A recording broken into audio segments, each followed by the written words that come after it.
Mestre em Filosofia pela PUC de São Paulo e graduado em Filosofia pela Faculdade de São Bento, o professor Francisco Ratzo é prata da casa na Gazeta do Povo. Tenho certeza de que você, ouvinte, que nos acompanha desde a criação do podcast Ideias, lá em 2017, está bastante familiarizado com o trabalho, com os textos e com a voz do nosso colunista, que acaba de lançar o seu terceiro livro. Como vocês já sabem, ele é autor dos sucessos Contra o Aborto e a Imaginação Totalitária, e agora resolveu nos presentear com, nas palavras dele, minha contribuição para tornar o mundo um lugar ainda pior. Coincidência ou não, essa conversa está sendo gravada em outubro de 2022 e a última participação dele aqui foi em janeiro, em um papo sobre como não perder a cabeça em um ano tão intenso. O podcast de hoje, meu caro ouvinte, é uma conversa despretensiosa entre colegas de Gazeta do Povo. É também o meu até logo para o podcast Ideias, que eu deixo por alguns meses para me dedicar à minha filhinha, que nasce muito em breve. E, claro, uma reflexão sobre como tornar o mundo um lugar ainda pior. Seja muito bem-vindo, Francisco Ratz, é muito legal conversar com você, é muito legal ter você aqui.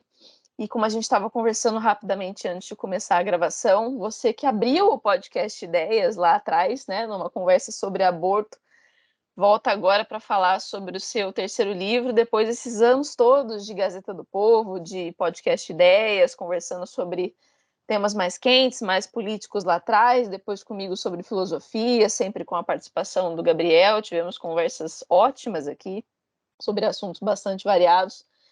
Então, eu acho bastante simbólico, assim, bem legal você voltar nesse momento para falar do seu terceiro livro. Então, assim, eu queria começar a conversa com uma pergunta um pouco ampla, que você já deve ter respondido algumas vezes, mas eu queria te ouvir falar sobre isso, que é por que lançar esse livro agora e, especialmente, por que esse título, né? Como é que você chegou, por que você pensou nesse título? Muito bom, Maria Clara. Queridos ouvintes, espectadores, leitores da Gazeta, assinantes, futuros assinantes, é uma alegria muito grande estar aqui no Ideias. Eu me sinto sempre muito à vontade, principalmente conversando com você, Maria Clara, uma host muito boa, assim, de podcast. E tem bastante tempo mesmo que a gente está aqui, boas conversas. Eu acho que não tem uma casa mais incrivelmente plural assim para isso do que esse espaço aqui que você conseguiu nesses últimos anos conduzir muito bem. Então sempre me senti muito honrado pelos convites e sempre muito à vontade, muito em casa. Assim. Com relação ao livro, especificamente esse livro novo, eu, assim, quem me conhece na Gazeta do Povo sabe dos meus artigos, eles têm um certo teor já desde o primeiro, que foi em fevereiro de 2018, como colunista. Antes eu já participava como convidado, e, e depois de 2018 me tornei um colunista ali, praticamente tendo espaço no espaço Vozes da Gazeta. Então, quem está familiarizado com os meus textos sabe que tem um teor, às vezes um tom mais filosófico, mas ao mesmo tempo trazendo elementos do meu cotidiano. E esse livro, eu fiz uma coletânea destes textos que eu publiquei ao longo desses 4 anos de Gazeta do Povo, mas, obviamente, fazendo algumas seleções, fazendo algum trabalho de releitura desses textos, revisão no sentido mesmo teórica e também estilística, e reorganizando tudo isso a partir de algum fio condutor, que para mim não tem exatamente um fio condutor, um sentido, né? Então, um sentido assim, muito acabado, que dê muito substância a essas costuras que eu vou fazendo, mas que era interessante pensar justamente a partir de um eixo, sem nenhuma chave de leitura, assim, não, mas a partir de um eixo que me interessa muito. Primeiro, essa ideia de tornar o mundo um lugar ainda pior, ou contribuir para que ele seja um lugar ainda pior. Era um título de um artigo meu em que eu trato, que eu abordo 2 casos de terroristas que são e é interessante falar que, né, que é um título de um texto que eu chamo Minha Contribuição para Tornar o Mundo um Lugar Ainda Pior, e outros textos sobre as incertezas humanas. Então, assim, o meu objetivo mesmo, assim, não editorial, mas o meu objetivo como teórico, alguém que era um tratado geral sobre as incertezas humanas. Eu gosto dessa brincadeira, né? Como que pode ser um tratado geral que contemple a totalidade daquilo que é incerto, que é o nosso conhecimento, que é a nossa aventura de transitar pela realidade, com todas as suas inseguranças, com todas as suas idiosincrasias, enfim, tudo aquilo que a realidade é e que a gente não consegue amarrar. E esse texto, Minha Contribuição para Tornar o Mundo um Lugar Ainda Pior, não é nenhuma provocação exatamente, no sentido de ser jocoso, no sentido de ser um mero clickbait, Só uma assim, né? ironia, né? Não, mas se tem uma ironia mais refinada a respeito de uma ideia que me persegue sempre, desde que eu escrevi A Imaginação Totalitária, mas não porque eu escrevi a Imaginação Totalitária, porque essa ideia me persegue, né? Não como resultado do livro, mas como o livro é o resultado dessa ideia que me persegue, que é justamente essa proposição, esse protagonismo de ver no mundo um lugar ruim, né? Um lugar que não é bom, que ele precisa ser corrigido. Então, ele precisa ser corrigido como? Ele precisa ser corrigido por um ato de revolta, no sentido até mais espiritual, metafísico, no sentido não só de revolta política, mas que quando coincide a revolta espiritual e a revolta metafísica, vamos chamar assim, com a política, é que as coisas justamente saem para mim descarrilho, né? Saem dos eixos de uma boa aventura na realidade. E aí por isso que eu analiso esses dois atos terroristas. Um é aquele de Suzano, de um rapaz que entra dando uma Foram charada numa ambos em escola. 2019, 19, né? 2019, isso.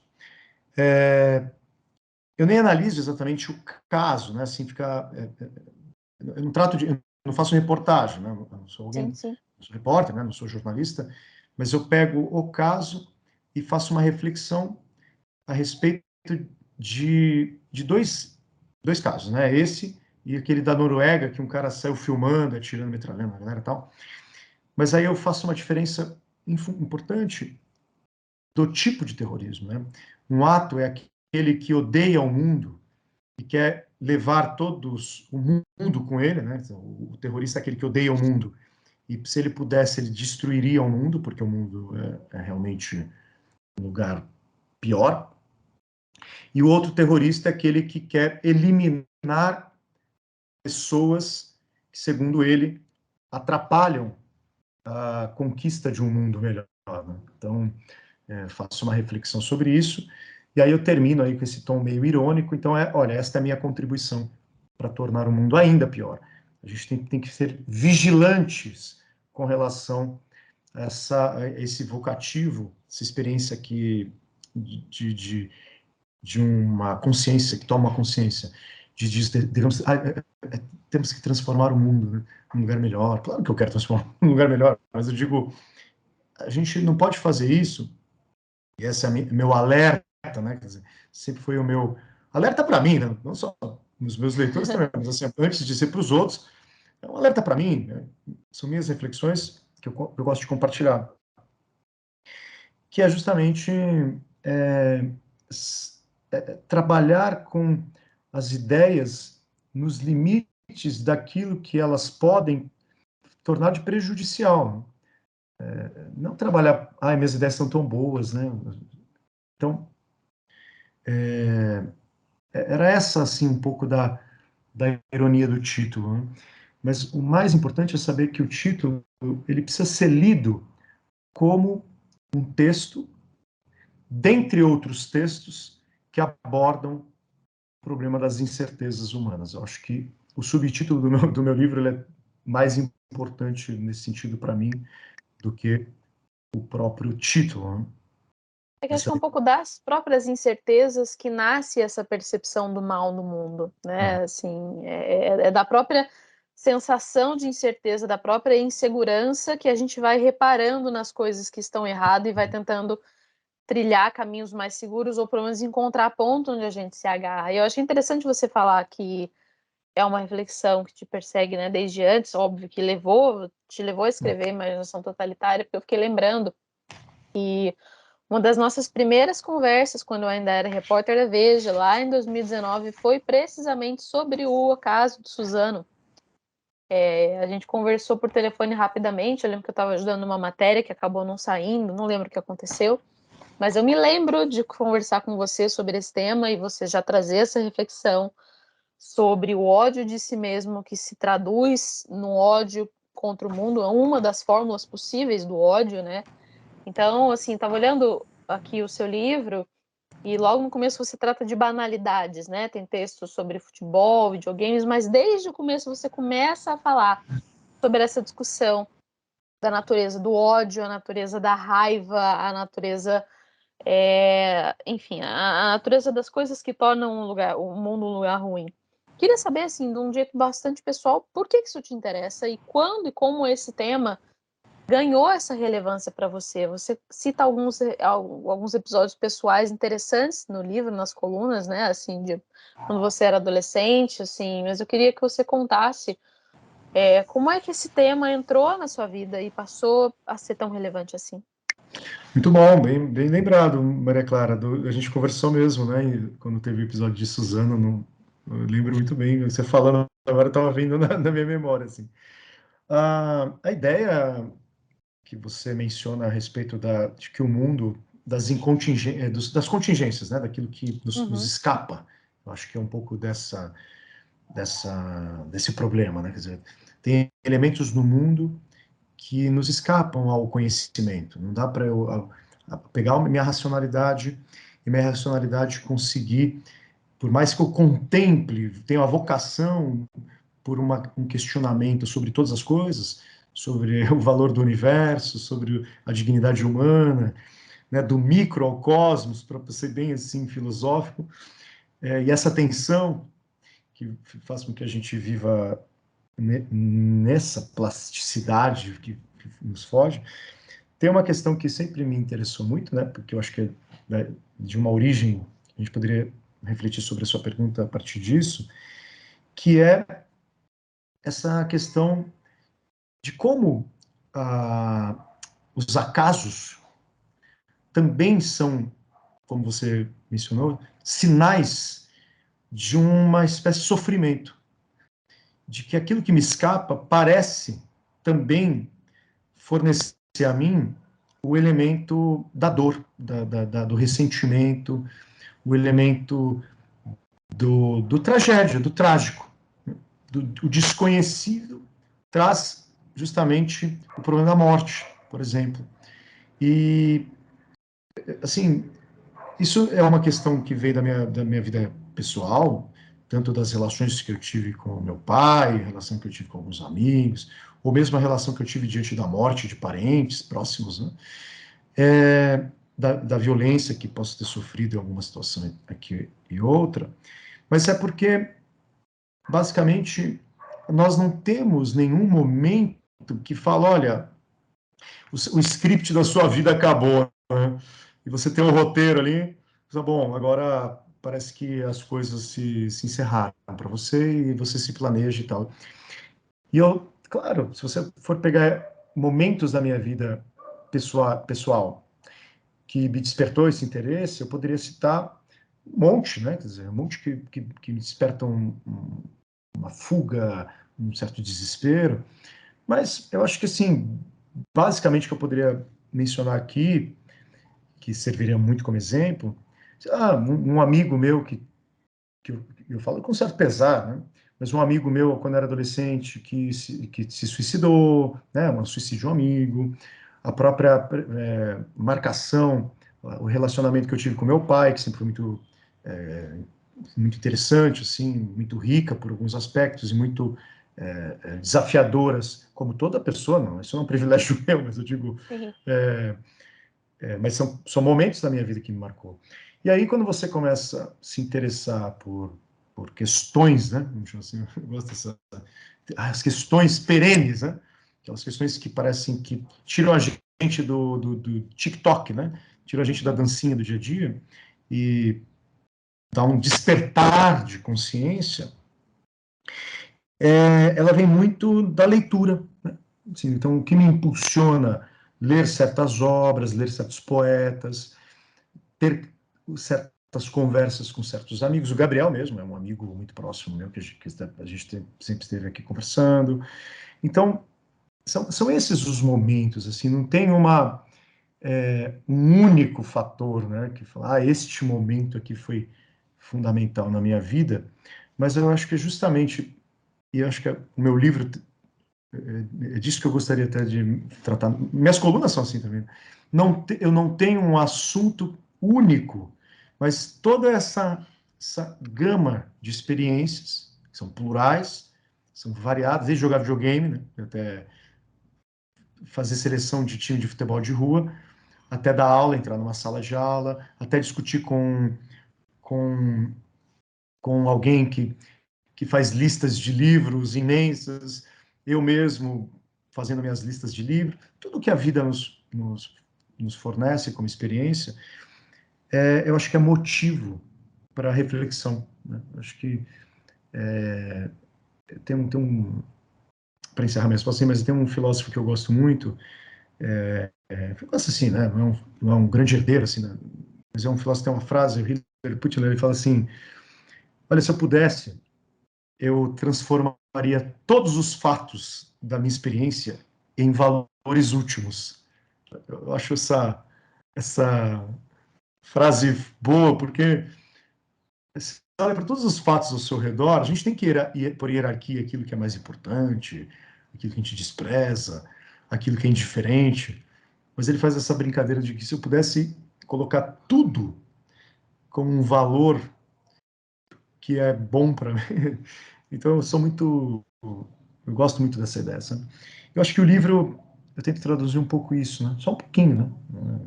Enfim. Eu acho interessante porque um tema que me é muito caro, você não nem cita tanto ele nos textos, mas às vezes aparece aqui e ali, mas só dando um exemplo meu de como eu entendo que essas coisas funcionam a partir do que você está falando. Mas um tema sobre o qual eu medito muito é o tema do ressentimento, né? Assim, eu acho um tema fascinante. O que que é o ressentimento, o que que ele gera, o que que ele causa, de onde ele vem? Você fala, por exemplo, num texto lá sobre rivalidades, eu já vou chegar um pouco nesse tema, mas você fala sobre rivalidades, você cita o René Girard, e um caso que eu já citei aqui no Ideias, não vou lembrar que podcast foi, acho que já citei até com você, assim, talvez, mas eu acho interessante pensar como na minha vida, por exemplo, eu passei a me interessar por isso a partir de uma amizade de ensino médio com quem eu disputava muito e eu sentia muita raiva e me marcou profundamente ao longo da minha vida. Anos depois, eu adulta, fui lembrar disso, nossa, como aquilo me marcou e tal, e você começa a se perguntar, cara, por que que eu sinto isso? Né? Assim, por que que Sim, isso me sim. afeta tanto? Por que que isso é tão insuportável? E você começa a reparar, se você, como você comentou, através da leitura, da literatura, através da conversa com amigos, você começa a reparar que essa rivalidade de, sei lá, ensino médio, né, por causa de nota de Uhum. escola, uma bobeira, é um sentimento que não é tão diferente assim da rivalidade que você sente, às vezes, na internet, Sim. brigando com uma pessoa que pensa diferente. Assim, você começa a ver similaridades e você vai começando a puxar um fio, né? Assim, de onde é que ele vem, até onde ele vai, o que, que eu sou capaz de fazer por conta dessa reflexão. Então, eu queria te perguntar, só para fechar essa primeira parte, se tem algum aspecto dessa discussão que é bem ampla, né? Assim, como você falou, é basicamente sobre a natureza de todas as coisas, do bem e do mal. Mas, assim, focando mais nessa questão da banalidade do ódio, da violência, que eu sei que te atrai bastante, se tem algum aspecto dessa discussão hoje que te chama mais atenção, que você se pega pensando mais, assim, algo que hoje você que está mais na sua cabeça? Olha, Maria Clara, muito bem costurado aí por você, até usando o seu exemplo de ressentimento, que é um tema bem legal, né? Assim, remoer o sentimento, né?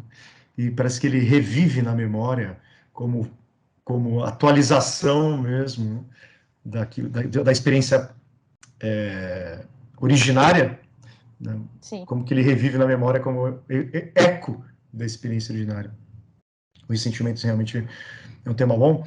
Eu, pessoalmente, esse tema que você me coloca, eu acho que desses temas, né, dessa chamada de atenção, para mim tem uma questão que me perturba muito, assim, nesse sentido, que é a possibilidade de alguém que eu considero normal, né, no meu cotidiano, uma pessoa que a gente diz boa, uma pessoa que a gente sabe que recolhe o lixo e recicla, não chuta o gato, sabe? Alguém Aquela cuja pessoa que se dá vida bom é dia, né? Que você não você tem dá bom problema de você. dia. É seu vizinho e você tá tudo bem, né? Exato, Enfim. exato.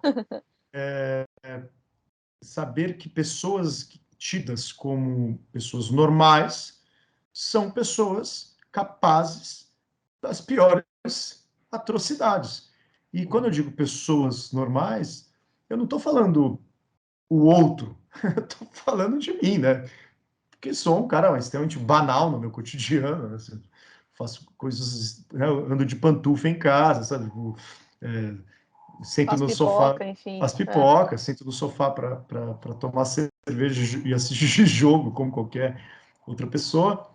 Como que alguém que tem essa, que sabe de sua vida cotidiana, é também um potencial agente de injustiças, que pode ser desde uma rivalidade que, como você falou, nasce na escola, no ensino médio, né, numa sala de aula, no seu emprego, né, na sua vida de trabalho, mas que também, tudo isso é vida mais ou menos privada, né, vida doméstica. Uhum, claro.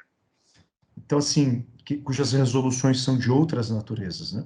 Mas quando essa dimensão da banalidade de fazer coisas más, eu não estou pensando aqui na banalidade do mal no sentido da Hannah Arendt, né? Podemos até pensar, mas eu não estou querendo dar tecnicidade ao termo, mas é um bom termo, né? Enfim.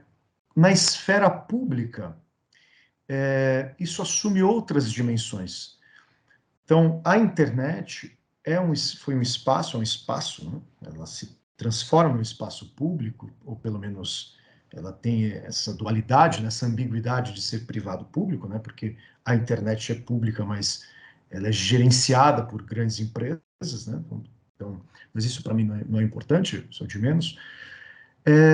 Como que ela se revelou o espaço para que as rivalidades se acentuassem, essas rivalidades que muitas vezes Muito. acontecem, Nossa, né, né, de um vizinho que demais. você, de um vizinho que você fica puto, de um filho que você fica às vezes bravo, que são problemas domésticos, né, são problemas da sua vida cotidiana.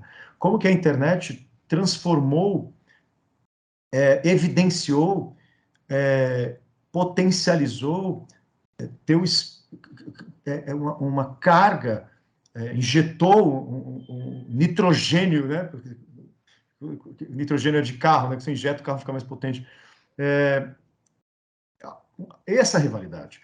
E aí o espaço da internet se tornou extremamente um espaço corrosivo para a manutenção da comunidade.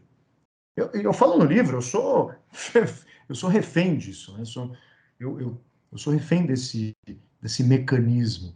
E aí o que é mais interessante para mim é que neste espaço, em vez de eu assumir, que isso é um trabalho que a gente tem que fazer o tempo todo, né, para nós mesmos, mas em vez de eu assumir as responsabilidades e os riscos de me tornar o agente dessas injustiças, eu me torno, o que é bizarro, eu me torno o protagonista, a vanguarda da boa vida. Né? Aí eu preciso ficar manifestando nojo por uma pessoa que tortura uma criança. Ninguém precisa manifestar nojo por violência, sabe? Você precisa ficar mostrando, é meio É, engraçado isso, né? Eu já me peguei, Rato, confesso aqui, assim, acontece alguma desgraça, alguém fala uma coisa muito grande, não sei se isso já aconteceu com você, eu apostaria que sim, mas você já se pegou pensando assim, cara, eu preciso postar alguma coisa, porque senão as pessoas vão pensar que eu não liguei. E eu liguei, eu fiquei brava, sei lá, posso ter ficado assim, loucaça da vida, mas o exato. interessante é o pensamento. Eu preciso falar, porque senão as pessoas vão achar que eu não me incomodei. Mas Maria Clara, você sintetiza como assim, é perfeita a sua síntese, exatamente isso. Claro que eu já não posso, claro que eu já me peguei fazendo isso. Claro que eu já parei para ficar pensando nisso. Cara, será que se eu não publicar que eu estou indignado, né? Sei lá, houve um estupro de um não sei o quê, houve um ato de violência, agora recentemente teve a torcida do Palmeiras, lá da Mancha Verde e tal. Será que se eu tenho que manifestar no tom correto a indignação, porque eu preciso demonstrar isso, eu preciso... cara, se eu não falo isso, olha, como você bem percebeu, eu passo a ser, para o olhar público, né, para essa assembleia de vozes que me cobram posicionamento. Cara, isso é um delírio para mim, assim, uma loucura, porque daí você passa a ser linchado por não ter falado nada. Né? Como você não falou nada? Por que você não... Deus?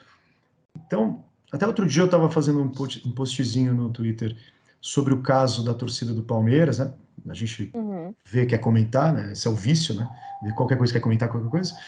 Aí a torcida do Palmeiras, né, bateu num cara lá, deu uns tapas no cara lá que foi vestido de flamenguista, não sei se você viu esse caso que teve uma repercussão. Aí eu falei, olha, eu fiz um comentário assim, pô, um pouco de ingenuidade, uma pessoa aí no estádio, na torcida adversária, com a camisa do seu time. Até minha mãe fala, meu, não anda com a camisa do Palmeiras, perto da torcida No do meio da Corinthians. torcida do Pô, Corinthians. Sim. até tinha uma piada que a gente fazia na faculdade de filosofia, que era assim, meu, você não vai querer filosofar com a torcida do Corinthians. Né? Tipo, é que nem o... Até brinquei outro dia com um amigo meu, eu falei assim, cara, que nem você... Como que é o nome dele lá? Aquele... É um músico brasileiro que foi no Rock in Rio, Carlinhos Brau. Ah, tá. Né? Como é que o Carlinhos Brau vai no Rock in Rio? Foi ovacionado, tacaram coisas nele e tal. E aí você vai na torcida do Palmeiras com a camisa do Flamengo, pô, sabe? É um pouco de você não entender o mecanismo psíquico, social desses eventos. É uma questão de mecanismo psicossocial, cara. Naquele ambiente, as pessoas se manifestam sua natureza humana. Ora, aí uma pessoa me cobrou que eu disse que o cara estaria sendo merecido de apanhar. Ah, você está falando que ele merece Ah, mas apanhar? é a mesma coisa do estupro, né, Ratos? Assim, é isso. Eu não vou sentar, eu não vou, enfim, eu uso biquíni na praia, mas eu não vou pegar um Uber ou um transporte público, sem contar a questão do atentado ao pudor de modo geral, mas eu não vou entrar num transporte público de biquíni. E assim, é isso. Agora, se alguém me agarrar, tentar passar em mim, eu estou dizendo que é justificado, não, mas ao mesmo tempo, Pô, você entende a natureza humana que está envolvida na situação, né? sim. Assim, é E, isso. e você não está legitimando a natureza Não estou humana. dizendo que tá tudo bem, nem que tá certo, né? Assim, poxa, eu queria muito, né, que o mundo inteiro consiga olhar as pessoas e falar assim, não, a gente acha um absurdo, mas, né, não vamos ninguém, beleza, Exato. seria incrível, mas não é assim que as coisas funcionam, E aí né? a pessoa me cobrou. Ah, mas é que você não falou, é que você não enfatizou a sua indignação. Eu falei, cara, por que eu preciso dizer que eu preciso falar que a violência é errada? Tipo, sabe? Primeiramente, eu sou contra a violência. É, eu acho engraçado esses dias, e aí se você faz isso, você acaba aparecendo uma coisa que eu vi esses dias no Instagram, que era o millennial, a geração Z, não me lembro, o jovem de hoje tendo uma conversa, e o carinha vai tentar falar assim, um vídeo engraçadinho eu perdi, se eu tivesse o link eu te mandava, mas é uma coisa assim, ele começa a falar, então gente, ontem eu vi um filme, mas nada contra quem não viu, tá? Não estou dizendo que você deveria ter visto, nada contra se você não tem condição de ver o filme, não estou te julgando, mas ontem o filme gostei muito, nada contra se você não gostou, tá? Se você não gostou eu te respeito, mas eu queria dizer que eu gostei, porque eu gosto da atriz, nada contra se você não gosta dela, assim, caraca, cara. Sensacional. O Pô, videozinho é ótimo, porque ele brinca com isso, assim, tipo, gente, meu Deus do céu. Eu, particularmente, eu acho interessante que essa seria a minha próxima pergunta, né? Você já adiantou o próximo assunto, que eu ia te perguntar justamente sobre a banalidade do mal na era das redes sociais. Você tem um texto sobre isso? E eu acho mesmo, eu entendo quando você fala, até achei legal, você descola um pouco da Hannah Arendt, porque o conceito de banalidade do mal com todo respeito à Hannah Arendt, não é culpa dela, mas virou aquelas bravatas de internet que todo mundo gosta Que nem o de usar. paradoxo da tolerância do Popper, né? Nossa senhora, pois é, assim, começou a falar do paradoxo da tolerância, eu já viro os olhos e vou embora. Mesma coisa com a banalidade do mal. Não é disso que a gente está falando, mas particularmente me impressiona bastante, né, nessa lógica das redes sociais, uma reflexão que eu faço e que eu acho que talvez tenha um pouco a ver com o que a gente está falando, é como a praça pública, né, nesse ponto, sem discutir o campo da internet como algo público ou privado, no sentido de quem detém a internet, o Facebook, a Meta, o caramba. Mas, assim, como a nova praça pública, no sentido de ser o lugar onde as pessoas se encontram, onde as pessoas se esbarram, onde as pessoas se conhecem, né, onde as pessoas estão ali convivendo. Eu estava pensando nisso, é uma coisa muito curiosa, porque antigamente você vai vivendo a sua vida, amigos, sei lá, se você sai de um emprego, as pessoas que trabalhavam com você nesse emprego ficam para trás, né? Elas não estão mais na sua vida, né? Você vai encontrar com ela um dia num barzinho, num telefone, às vezes hoje em dia não, elas estão nas redes sociais. Então, assim, as pessoas que eu trabalhava antes, que eu convivia antes, continuam sabendo do meu dia a dia, vendo o meu dia a dia, né? Então, nesse sentido, é a praça pública, o que muda muito a relação. Mas eu acho muito engraçado como nós nos tornamos, nessa praça pública, extremamente, insanamente autocentrados. Porque a gente precisa falar, a gente precisa dizer que discorda, a gente precisa cutucar. E quando alguém fala alguma coisa que não nos abrange, né, como é o caso desse cara que comentou o seu post, ou, enfim, em outros casos, você precisa ir lá dizer, mas eu não tô nesse grupo.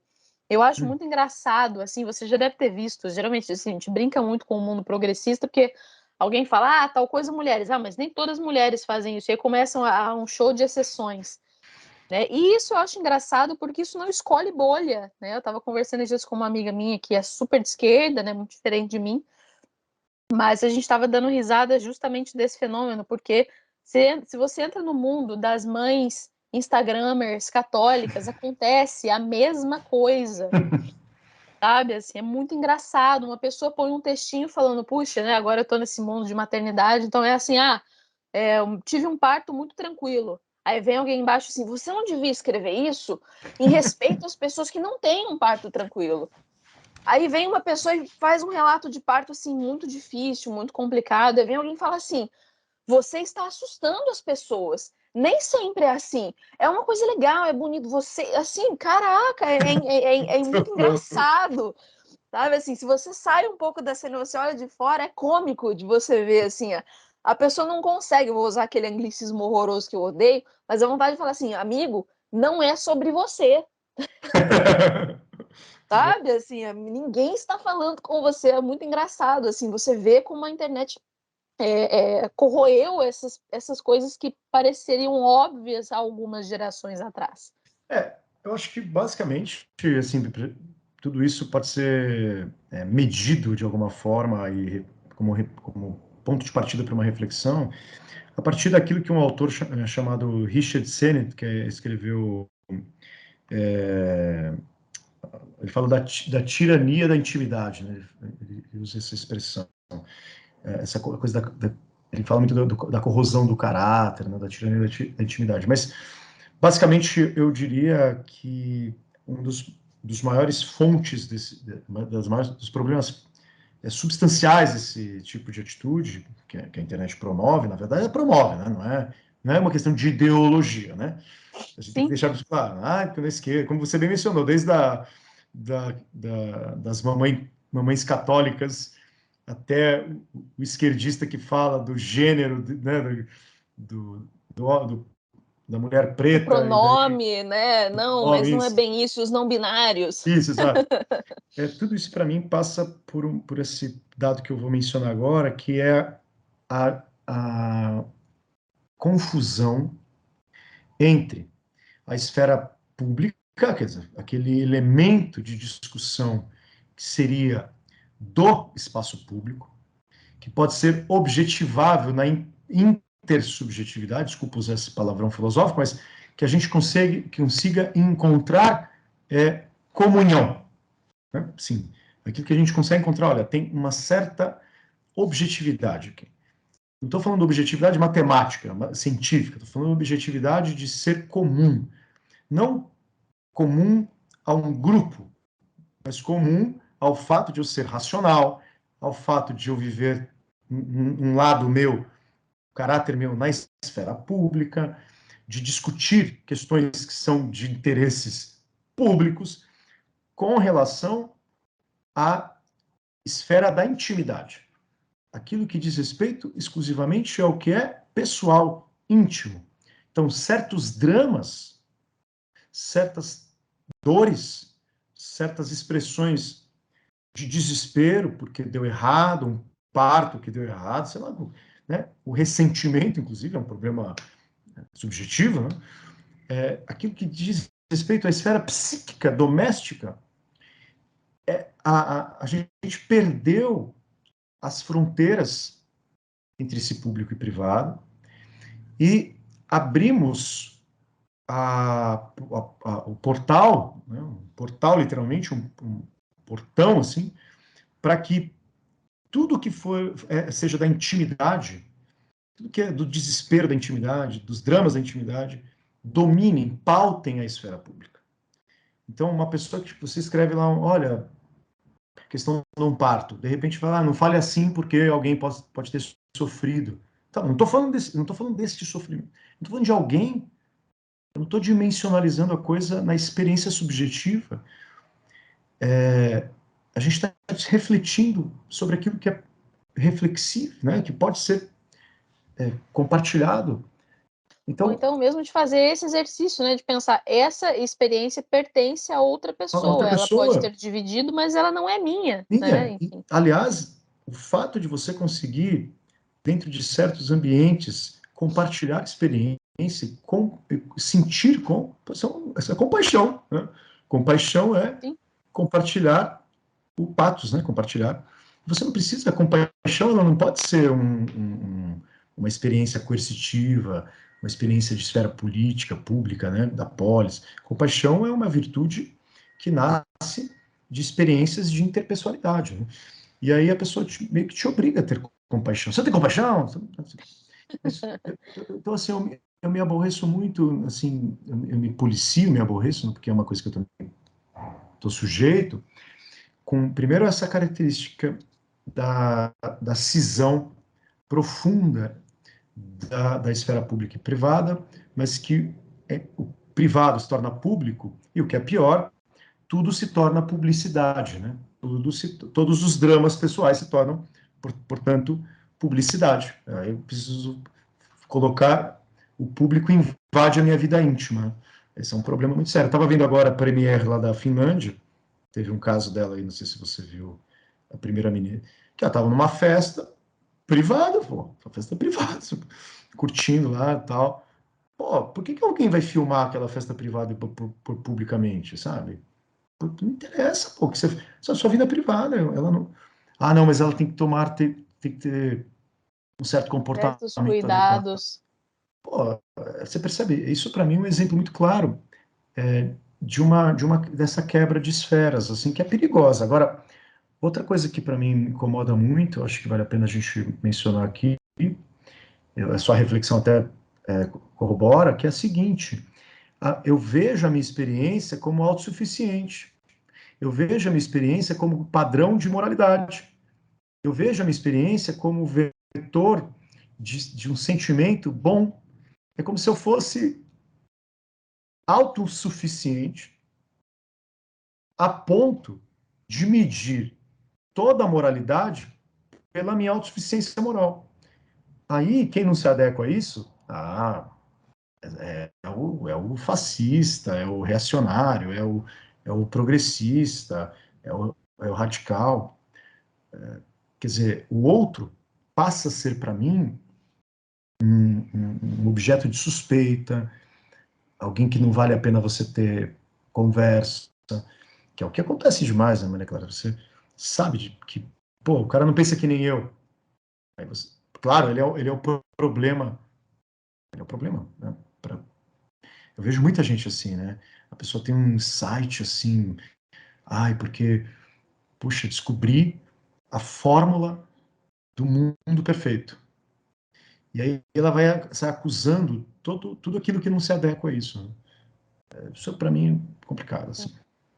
Muito. É exato, assim, parece que no instante, eu vou dando um exemplo besta, né? Mas, de novo, digamos que eu fiz uma reflexão sobre a questão do ressentimento lá, que eu falei da minha amiga de ensino médio, que eu falei, putz, foi uma boa reflexão para mim, e talvez tenha sido mesmo. E aí, não basta eu ficar feliz com essa reflexão e falar, poxa, essa reflexão fez bem para minha vida.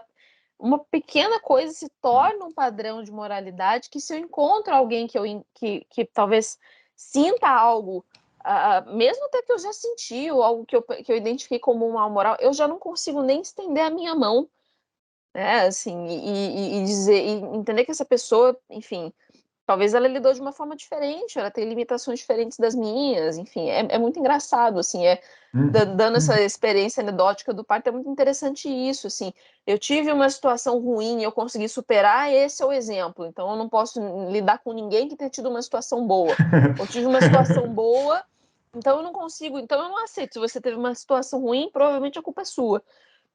É muito Exatamente. engraçado, assim, a sua experiência passa a ser a definição, ninguém consegue mais entrar nesse modo que eu brinquei, não estamos falando com você, Sim, sim, mas não estão falando comigo.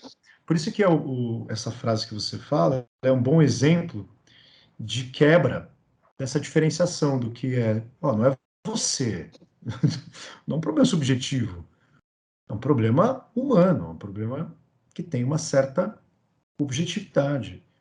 Sim, E agora todo mundo te retira de si mesmo o critério último da moralidade. É como se o ato de eu pensar sobre meus valores imediatamente o transformasse meus valores em algo bom. Eu acho isso assim. Você perde, sabe, Maria Clara, a possibilidade de sentar e rir, como você bem mencionou aí, com alguém de esquerda, de direita, né? Eu uhum. tenho uma amiga, você falou assim, Sim, eu tenho sim. uma amiga super de esquerda e tal, a gente tava rindo. Como você tava rindo com uma amiga de esquerda? Como assim vocês estavam achando uma coisa engraçada em comum, né, assim, hã? Exato. Né, e uma coisa que eu ia te perguntar, próxima pergunta, assim, para a gente já passar para os últimos temas, você é um intelectual com alguma relevância pública, pelo menos lá na internetosfera, né, do Brasil. Então, e em certo ponto, quando você está falando um pouco sobre essa questão da internet, você se coloca no livro, em um dos muitos textos, né, como parte da lógica da rede, dessa lógica das redes, da qual eu também sou parte. Eu queria te perguntar, assim, que exercícios você se propõe para evitar essas tentações? Nossa, Maria Clara, isso é muito bom, né? Adoro essa pergunta. Assim, eu gosto tanto que eu não sei nem responder de bandeja, né? Eu, eu coloco aqui no livro, eu acho que eu chego a mencionar isso, que eu tenho que fazer o tempo todo mesmo exercícios para que eu não seja, eu não me coloque no dedo ali rápido, né, que quer clicar, eu tenho que acusar, eu tenho que... E até brinco, né, porque, aliás, o meu livro ele tem essa mosquinha na capa, porque ele traz todas as simbologias, tanto a simbologia de uma mosquinha que infecta o azeite, que é uma passagem bíblica, né, do Eclesiastes, e quanto a mosca que se prolifera, né, as moscas elas vão se proliferando, você nem percebe, você está ali se abanando, e se multiplicam, né? Mas assim, basicamente, meus exercícios são muito simples, assim. Primeiro, eu acho que você saber fazer coisas, como você disse, rir com os amigos que pensam diferente. Cara, pegar e estar com uma pessoa que pensa diferente de você, sabe, tomar uma cerveja, ali, conversar mesmo, né? Presencialmente. Eu acho que sair um pouco do ambiente virtual, pô, e bater papo, cara, assim, isso é muito importante para mim, sabe? O, sabe, você poder falar, pô, essa sua amiga aí, pô, vamos tomar um café, né? Cultivar isso, né? Porque quando você tá de cara com a pessoa, né? que é totalmente diferente. Você é você, integralmente. Você não é a projeção de uma ideia sua, né? Você é você mesmo.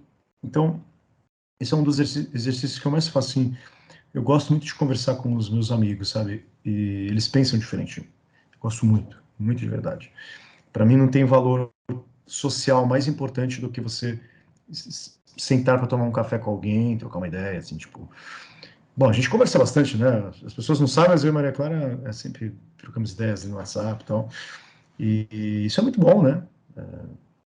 Outra coisa, eu acho que a gente tem que fazer coisas assim que tem um certo bom humor. O pessoal tem ficado muito amargo, né? Muito pilhado, né? É uma Muito na coisa de flor da... não se levar tão a sério, Sério, né? isso, perfeito. Eu gosto disso, sabe, Maria Clara? Eu brinco muito, assim, às vezes eu até exagero um pouco, né? Mas eu sei que eu gosto muito de tirar sarro, sabe? De mim mesmo. Situações que eu mesmo sou o objeto do sarro, né? Eu acho que eu aprendi um pouco isso. Minha família paterna, assim, meus avós, são muito brincalhões, assim, nesse sentido, sabe? Minha mãe não, minha mãe é mais sisuda, assim. Mas eu gosto, assim, eu acho que é importante você se colocar no deboche de si mesmo, assim, né? É um exercício que eu faço sempre, porque você não se leva a sério. É muito feio, né? Sabe que uma das coisas que eu não gostava da faculdade de filosofia era justamente isso. O pessoal da filosofia se acha muito importante, assim. Se leva muito a sério. Eu acho isso acho Mas muita sabe que é uma coisa que dificuldade. eu não gosto do pessoal do jornalismo. O problema do pessoal do jornalismo é que eles se levam a sério demais Uhum. publicamente, né?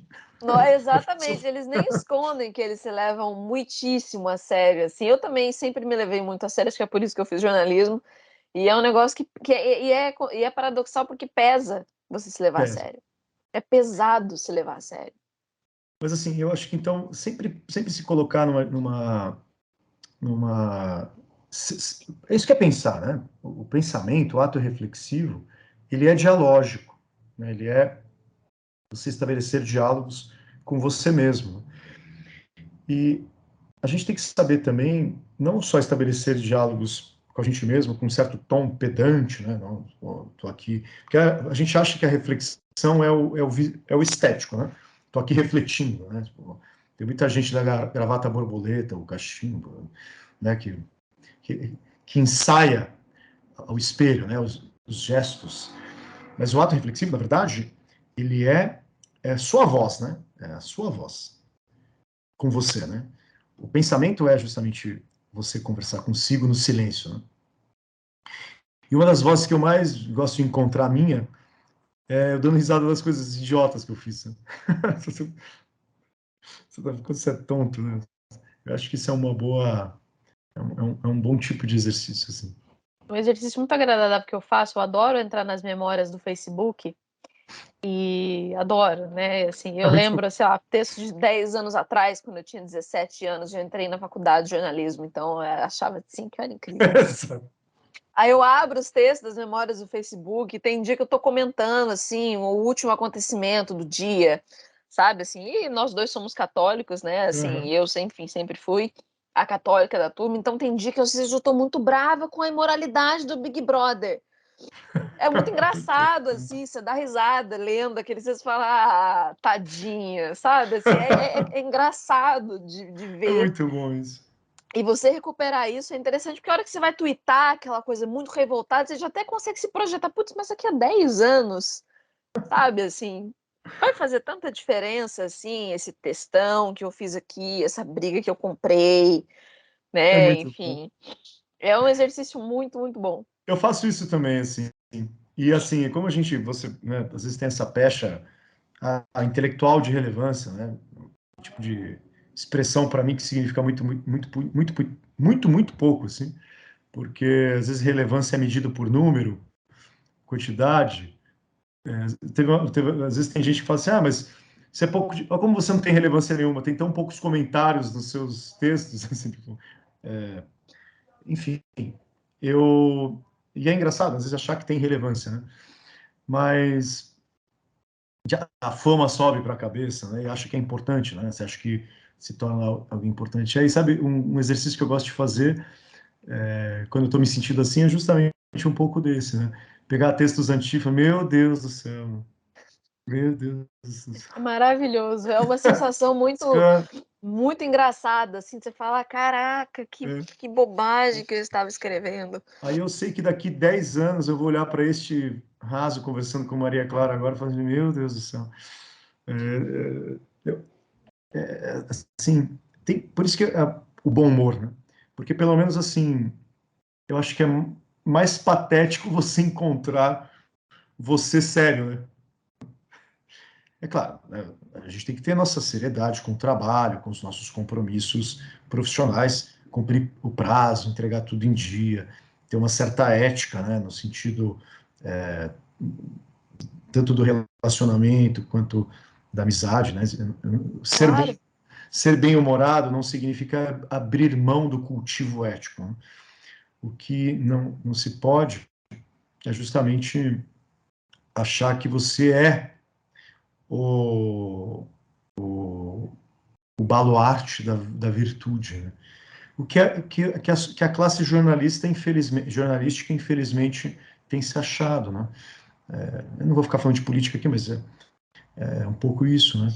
Ah, nossa, os caras se acham, assim, os defensores da democracia, né? Da democracia e assim, enfim, eu sei porque é interessante, você é um pouco trabalhado nessa lógica, né, e aqui faço a minha meia culpa, minha máxima culpa, enfim, ao longo da minha carreira aí em veículos diferentes, mas você é infectado por isso mesmo, assim, você entra numa coisa: "Não, mas eu apurei". E não estou nem questionando uma apuração, pode ser uma apuração muito bem feita, pode ser que seja verídica, mas você passa é o que a gente falou, assim, a colocar a sua experiência como um grande critério, né, Uhum. assim, um critério último da realidade, você parece que não consegue imaginar, e esse é um problema de Sim, imaginação, você não consegue imaginar que existe alguma coisa que está escapando à sua visão. exato. Eu E acho muito interessante. você sabe, Maria Clara, assim, acho que um outro exercício, até para somar isso que você me perguntou, que eu acho que é importante compartilhar aqui com o pessoal, e até está no meu livro registrado, uma das coisas que mais me jogou um balde de água fria, assim, em termos do apoteótico, da apoteótica crença de que eu posso melhorar o mundo, né, é o fato de eu ser professor. Eu sou professor há 20 anos de ensino médio, e eu lido com adolescentes. E assim, quando eu entrei na sala de aula, não tem professor que não entra na sala de aula olhando para si como alguém muito importante. Né? Assim, Eu vou ajudar essas é, pessoas, eu vou isso é resolver. importante, isso é importante, isso é importante. Quando você está falando isso, a molecada não está nem aí para você, sabe? Tipo, estão no TikTok, elas estão, sabe, estão dormindo, e você, isso é importante. Eu acho que a sala de aula tem sido um lugar de experiência para mim de muita modéstia, porque é lá que eu encontro as experiências sociais mais reais, porque é lá que você vive dramas de pessoas que, cara, elas precisam assumir um lugar público, né? Tem, tem as dores, tem os dramas, tem as. E você tem que ter as dificuldades, porque sabe que sala de aula é o lugar que se revelam as dificuldades, né? Se a pessoa não sabe escrever ascensão porque ela põe C cedilha, né? Tá errado, é objetivo, né? Não sabe fazer a regra de três, é errado, porque você não sabe. Então lá na sala de aula não tem essa discussão do mérito, tudo é possível, né? Tudo vale, tudo é fluido, né? Não, cara, ou você está certo ou você está errado. E o aprendizado, ele é correção. Aprender é corrigir, né? É se autocorrigir, né? E tem uma coisa que eu sempre me perguntei como professor, que eu acho que para mim é a coisa mais difícil do ato de ensinar, que é ensinar o adolescente a ser livre. O que você faz com a sua liberdade? Isso é difícil. Assim, no sentido mais genuíno de você estar diante de alguém na sua frente, tablado, giz e lousa, e falar, cara, o que você faz com a sua liberdade? e você sabe que ele é incapaz de fazer qualquer coisa com aquilo. Ele vai dormir, ele vai jogar, ele vai bater no colequinho, ele vai, sabe? Isso é desafiador para mim, sim. Imagino que seja um excelente exercício mesmo, tanto ser professor quanto em algum nível ser pai também, né? Assim, Exato. pelo menos uma frase que eu tenho ouvido com mais frequência é que os filhos, o que os filhos fazem com você? Eles te mostram que você tem um monte de defeito Exato. antes de qualquer coisa. Assim, para a gente começar a encerrar a conversa, eu queria falar só de mais de 2 assuntos, dá tempo? Claro, claro. É coisa rápida. Mas primeiro, assim, eu queria te perguntar como e quando a sua fé cristã passou a moldar como ela molda, né, essas reflexões sobre a maldade, sobre essa banalidade do mal que não é da Hannah Arendt, mas essa banalidade de Twitter, né? Infelizmente a Hannah Arendt não estava aqui para analisar o Twitter, porque ela ia ficar bem chocada. Mas como é que assim, partindo dessa cosmovisão, né? Como é que ela moldou essas reflexões e como é que a gente começa a quebrar esse ciclo? Acho que a gente falou um pouquinho sobre isso, né, dentro dos Uhum. exercícios, mas agora queria falar como é que a sua fé se reflete nesse assunto.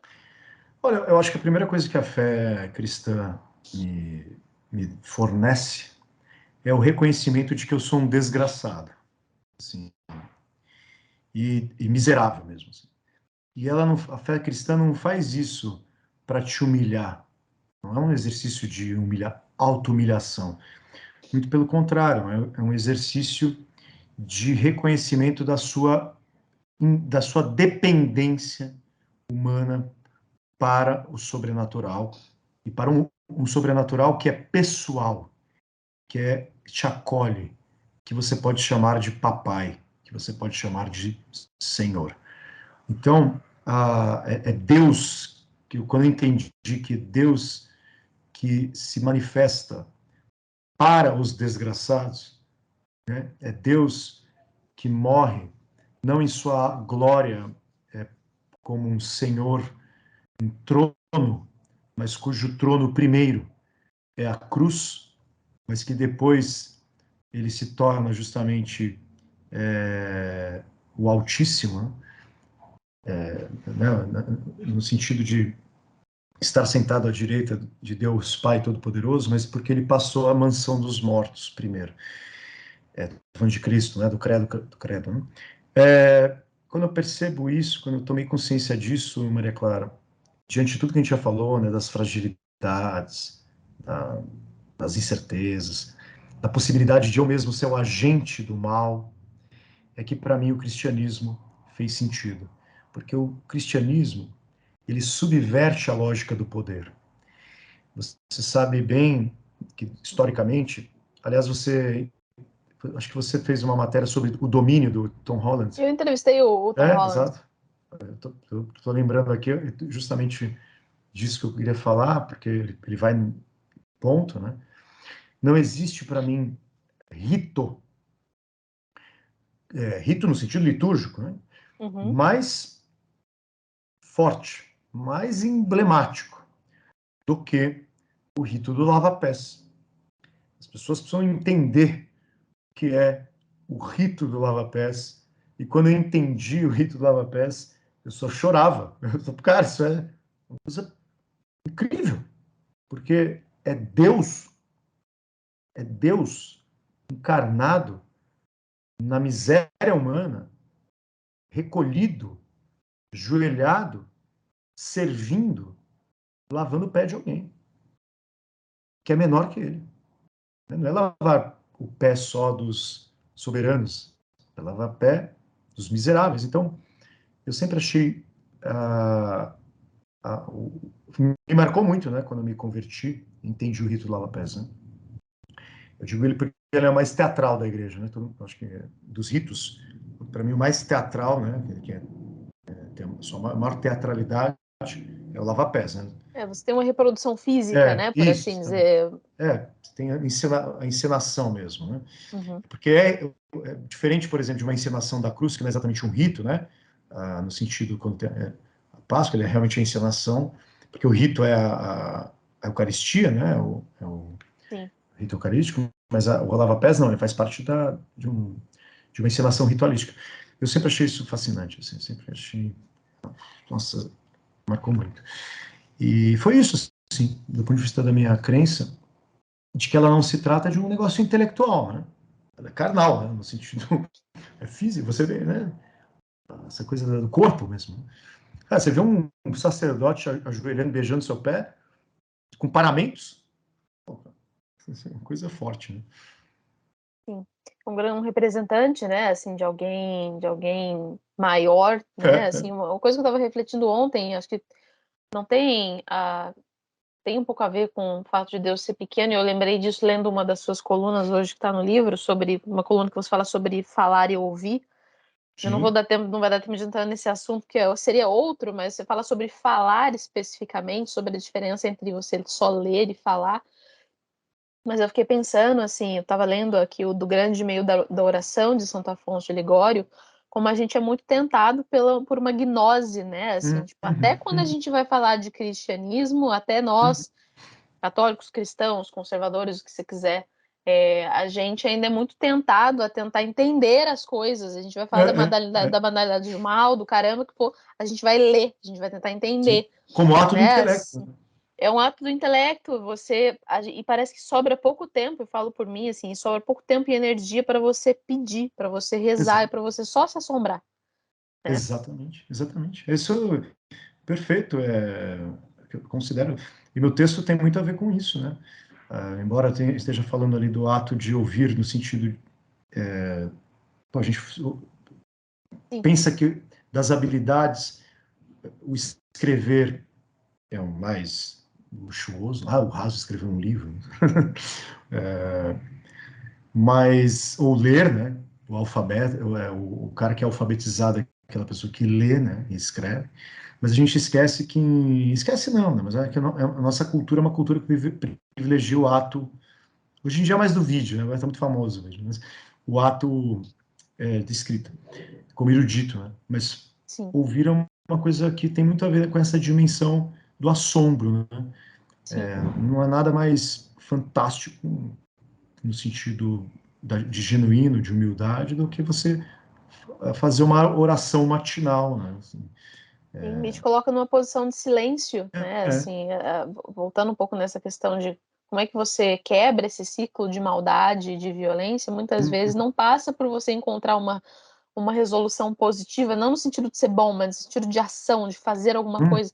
Às vezes você não encontra uma resolução positiva para os males do mundo, às vezes resta só o silêncio, sim. né? Se E é muito duro. recolher, se recolher, se reconhecer incapaz, né? Vejo Sim, muito pelo contrário. Se recorrer incapaz de dar soluções triunfalistas para os problemas, essa é um bom reconhecimento. sim. Então, acho que é por aí assim que a gente deve, pelo menos para mim, o cristianismo foi sempre um norte muito importante. E claro, né, ele também não pode esquecer que o cristianismo não é a relação do homem com Deus, antes é a relação do homem com Cristo, porque é a relação de Deus com o homem, né? Sim. Última pergunta, Ratos, que eu queria te ouvir falar um pouquinho sobre isso. A gente, no último trecho do seu livro, né? Achei muito bonito o nome, inclusive Minha Cidadezinha Interior, né? Você fala um pouco sobre filosofia, né? Assim, sobre a natureza da filosofia e tal. Não vou te perguntar exatamente sobre essa questão, mas eu acho interessante como a filosofia te faz, no final, né, a sua vocação como professor, como essa pessoa que olha para as questões como questões últimas, né, para a natureza das coisas, enfim, e como uma vez o Gabriel disse no nosso, acho que no nosso último podcast juntos, que ela dá uma certa clareza e ela te fornece algumas palavras, descrições, ela te fornece formas de falar das coisas. E eu achei curioso porque quando fui resgatar o nosso último podcast, né, fazendo esse fecho com essa ideia de meio que um despedida ou até logo, vamos ver como é que vai ser. Mas eu descobri a gravidez no dia seguinte, assim, eu conversei com vocês, no dia seguinte eu descobri que Que estava legal. grávida. História fantástica. Então, e aí foi engraçado, assim, porque eu me lembro de marcar esse podcast com vocês falando sobre como é que você sobrevive num ano que vai ser insano, e evidentemente que essa descoberta no dia seguinte mudou completamente a forma como eu vivi esse ano, estou vivendo esse ano insano, esse ano eleitoral, esse ano é, tão intenso, assim, mudou por completo, né? Foi uma informação que transformou a forma de viver o ano. E isso me fez refletir cada vez mais sobre a natureza da esperança, né? Porque é curioso que no ano eleitoral o que você mais ouve é isso. Não, eu preciso pensar no mundo que eu vou deixar para os meus filhos. Então, como é que eu vou melhorar o mundo para os meus filhos, o Brasil para os meus filhos e tudo mais? Preciso ter esperança. E eu tenho me feito esse questionamento. Eu preciso ter esperança, né? Assim, é insuportável viver sem esperança. Então, eu queria te perguntar, assim, qual é a natureza da esperança, né? O que você gosta de pensar sobre esperança e em que medida a filosofia nos ajuda a refletir a respeito, enfim, o que você acho que é uma pergunta para ficar mais fácil, o que você gosta de pensar sobre esse assunto? Olha, primeiro que a gente tem que colocar a esperança, para mim, única e exclusivamente na dimensão correta dos anseios humanos sobre isso, que é a esperança do ponto de vista teológico, né, do ponto de vista da experiência efetivamente cristã, né, no sentido, aí eu posso tomar liberdade aqui para falar como católico, como cristão, que é a esperança da vida eterna mesmo. Você vai ser mãe, está vivendo, vai ser mãe, né? Já tem a experiência da maternidade se desenvolvendo em você, você sabe bem disso, que as crianças elas não podem ser esperanças no sentido de que elas tornarão o mundo um lugar melhor, no sentido que a gente, vamos sempre aperfeiçoar o mundo, porque parece que a gente está sempre querendo aperfeiçoar o mundo. Eu acho essa teoria do aperfeiçoamento do mundo algo um pouco equivocado, tipo de progressismo mesmo. Né? O conceito moderno de aperfeiçoamento do mundo parte do princípio de que o mundo de hoje não é tão bom e que de amanhã será melhor Sempre pela necessariamente uma marcha. uma marcha inexorável para o melhor, bastando ter esperança nas gerações futuras. Não sei se você deve ter assistido, inclusive é que eu não coloquei nesse livro, eu vou colocar talvez no próximo, mas tem um texto meu sobre um filme chamado Decálogo 1, Amar a Deus sobre todas as coisas. Eu fiz a opção de colocar no meu outro livro, depois um dia a gente conversa por quê, mas tem uma, não sei se você viu esse filme, é assim, tem um pai de um menino, ele é um cientista, progressista, genial. E o menino, ele é um garotinho ali de 11, 12 anos, bastante filosófico, bastante questionador sobre a natureza de Deus, sobre a natureza da morte. E o pai é ateu, ateusaço, assim. Mas um pai muito presente, né? Não é um pai ausente, um pai muito presente. E o menino, ele vive com a tia, que é a irmã do pai. Não colocaram com a mãe por uma questão de o roteiro ficar melhor, né? Se é a tia, né? E a tia católica, bem devota, assim, de João Paulo II e tal. E esse menino, ele vê um cachorro morto e ele vai conversar com o pai. Pô, pai, a gente ficou calculando aqui umas coisas em física, o senhor estava me ensinando e tal, não sei o quê, está no café da manhã. Mas o que é a morte? E aí o pai fala, olha, a morte é acabar. Né? Seu coração para de bater, bombear sangue para o cérebro, ele desliga e você apaga. Tá, mas aqui no jornal, o menino está com o jornal na mão, está falando de alma. O senhor nunca me ensinou nada sobre alma. Ah, não, mas alma é só o jeito que as pessoas lembram das outras. A alma não existe, a alma é só uma lembrança. Lembrar do rosto, do sorriso, né? Enfim. Aí o menino vai com a tia e pergunta para a tia, né, num outro momento do filme, ele vai conversar com a tia. E ele pergunta para a tia se as fotos que a tia está mostrando é de João Paulo II, né? Se aquela pessoa que ele está vendo as fotos, ele não sabe muito bem quem é, se aquela pessoa saberia responder para ele uma pergunta. Ela fala, acho que ele sabe, né? Um homem muito sábio e tal. E ele fala assim, é porque o que é Deus? O que é Deus? E a tia não sabe muito bem refletir sobre aquilo e dá um abraço nele. e fala assim, o que você sentiu? Qual que foi a sua experiência? Aí ele falou assim, foi amor. Então, Deus é amor. Mas, desculpa me alongar muito, porque para mim a Imagina. resposta do filme é a resposta. Então, assim. Aí eles começam a conversar. Então, eu sei porque você está, né? Porque o seu pai é diferente de mim, né? Você está me perguntando essas coisas porque o seu pai ele é diferente de mim. Então, tipo, porque meu pai, ele acha, ele defende que o que nós fazemos hoje é para melhorar a humanidade.